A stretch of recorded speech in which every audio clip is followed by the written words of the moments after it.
সরকার এই বন্দরটিকে বিদেশি কোম্পানির কাছে দিয়ে দেওয়ার জন্য এমন কোনো হীন কাজ নাই কর্তৃপক্ষ বা সরকার করছে না, এটা মানে বলাই বাহুল্য। আমাদের পার্টির চেয়ারম্যান জনাব তারেক রহমান সাহেব বলেছেন আগামী বাংলাদেশ হবে গণতান্ত্রিক বাংলাদেশ।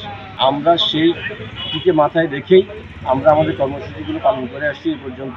শেখ হাসিনার প্রশাসন যেভাবে বাংলাদেশের মানুষের কথা বলতে দেয় নাই, আজকে পরিবর্তিত বাংলাদেশে আমরা চট্টগ্রাম বন্দরে দেখছি তার চেয়ে কঠিন অবস্থা।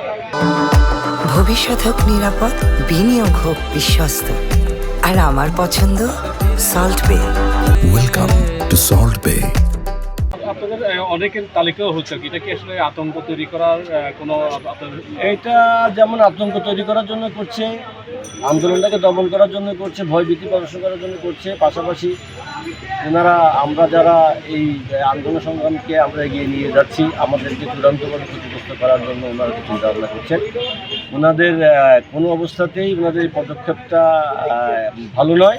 ওনারা মানে দমন পীড়ন, অর্থাৎ শেখ হাসিনার প্রশাসন যেভাবে বাংলাদেশের মানুষের কথা বলতে দেয় নাই, মানুষের অধিকার নিয়ে মানুষকে রাস্তায় নামতে দেয় নাই, মানুষকে কথা মানে তার গণতান্ত্রিক যে মনোভাব সেটা প্রকাশ করতে দেন নাই, মত প্রকাশের স্বাধীনতা আমার যেটা ছিল না, আজকে পরিবর্তিত বাংলাদেশে আমরা চট্টগ্রাম বন্দরে দেখছি তার চেয়ে কঠিন অবস্থা। চট্টগ্রাম বন্দরে আমরা কেউ কথাও বলতে পারছি না, আমাদের শ্রমিক কর্মচারীরা কোনো কিছু নিয়ে তাদের অধিকার নিয়েও কথা বলতে পারছে না, তাদেরকে মানে রীতিমতো দমন নিপীড়নের উপরে রাখছে এই প্রশাসন। এটি নিঃসন্দেহে 5ই আগস্টের সঙ্গে যায়।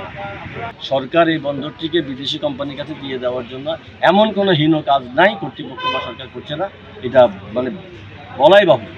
সুতরাং আমরা মনে করি যে আমাদের পার্টির চেয়ারম্যান জনাব তারেক রহমান সাহেব বলেছেন যে আগামী বাংলাদেশ হবে গণতান্ত্রিক বাংলাদেশ, আগামী বাংলাদেশ হবে সুখ সমৃদ্ধির বাংলাদেশ।